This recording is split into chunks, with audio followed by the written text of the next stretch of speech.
गीता वाचा, ज्ञानेश्वरी वाचा. 16 अध्यायामध्ये अभयम सत्व संशुद्धीर, दैवी संपत्तीचे गुण आहे अभय, कोणत्याच प्रकारची भीती नाही. संपत्ती असावी पण अशी असावी.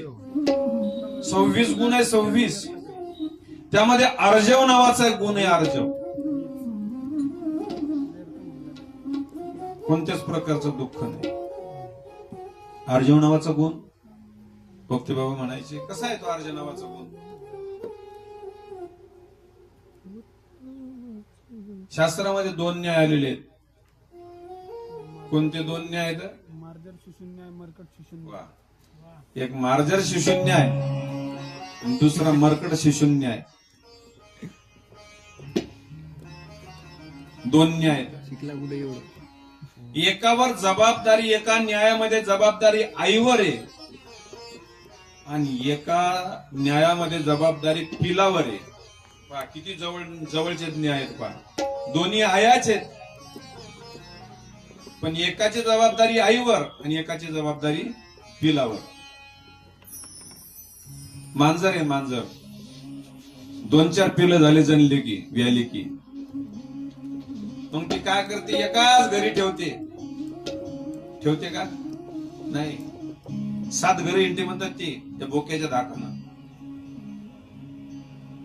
पण मांजर दुसऱ्या घरात पिलून येत असताना ती कशावर नेते? पाठीवर नेते का पंजात उचलून नेते? कशात नेते ती?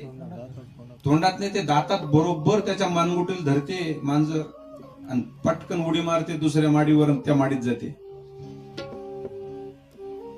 ज्या दातानं उंदराला सोडत नाही तेच दात त्या पिलाला लावते, पण पिलाला दात लागू देत नाही. याला म्हणतात मांजर शिशुन्याय. याची जबाबदारी कोणावर आहे? आईवर आहे. पिलाला काही घेणं नाही. दुसरा न्याय आहे मर्कट शिशुन्याय. मर्कट म्हणजे माकड. माकडीने व्यालेली आणि छोटस पिल्ले 2-3 दिवसाचं. माकडीन या झाडावरून त्या झाडावर उडी मारते, मग त्या पिलाला धरते आपल्या पंजात का पाठीवर टाकते. पिलाला तिला धरायचंच काम नाही. बघा, पिलूच तिच्या पोटाला पटकन चिटकते. तिला शिकवण असते त्या पिलाला, बाबा तुला जन्म दिला पण जबाबदारी तुझ्यावर आहे. एखादा माणूस जर शेतावाला पाठीमागे लागला, हरभरा खाता खाता जर आला पाठीमागे लागला तर पटकन येऊन पोटाला चिटकायचं. मी पळेल कसं पळायचं ते. जबाबदारी कोणावर आहे? पिलावर आहे. पिलू जर नाही आला तर ते काय होईल काय सांगता येत नाही. याच्यात जबाबदारी मर्कट शिशुन्यामध्ये पिलावर आहे, मार्जर शिशुन्यामध्ये आईवर आहे.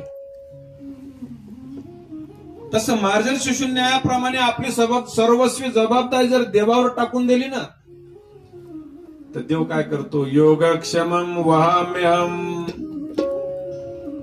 तर सर्वस्वी भार वाहतो. सर्वस्वी जबाबदारी देवावर टाकून द्यायची. देवा काय करायचं ते तू कर, आम्हाला काही घेणं नाही. तसं आश्रमामध्ये वर्णन करत असताना आर्जव न्याय, दैवी संपत्ती सांगतो मी. सानंदम सधनम, योग्यतेचं धन. धन योग्यतेचं असावं महाराज. धन जर असं तसं असलं का नाही ते टिकत नाही महाराज.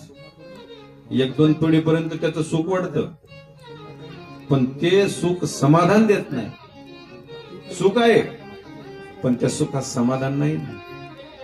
आमच्या गावात एक माणूस करोड नाही अब्जपती आहे, पण त्याला कोण पाहिलं का नाही सोयरीकडे जाताना ते कामच होत नाही. करोडपती माणूस आहे, अब्जपती. लोक म्हणतात ह्यो जर पूर्ण आला की झालं, कामच नाही, जातच नाहीत लोक. का? समाधान नाही. मी या की रोती तर सुरत वैशी म्हणजे काहून लढता? मग लढत नाही. सुरतच तशी आहे, कामच होत नाही. योग्यतेचं धन असावं.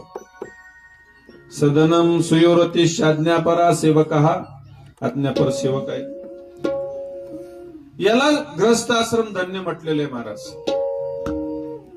आला पुढे तर कदाचित हा श्लोक सांगून देऊ त्याचा अर्थ पूर्ण. म्हणून संसारामध्ये ग्रस्त आश्रम सगळ्यात धन्य तुकोबराय वर्णन करतात. काय वर्णन करतात तुकोबराय माहितीये? तुकोबराय म्हणतात, तुका मने भाग्य, तुका मने भाग्य, तुका म्हणे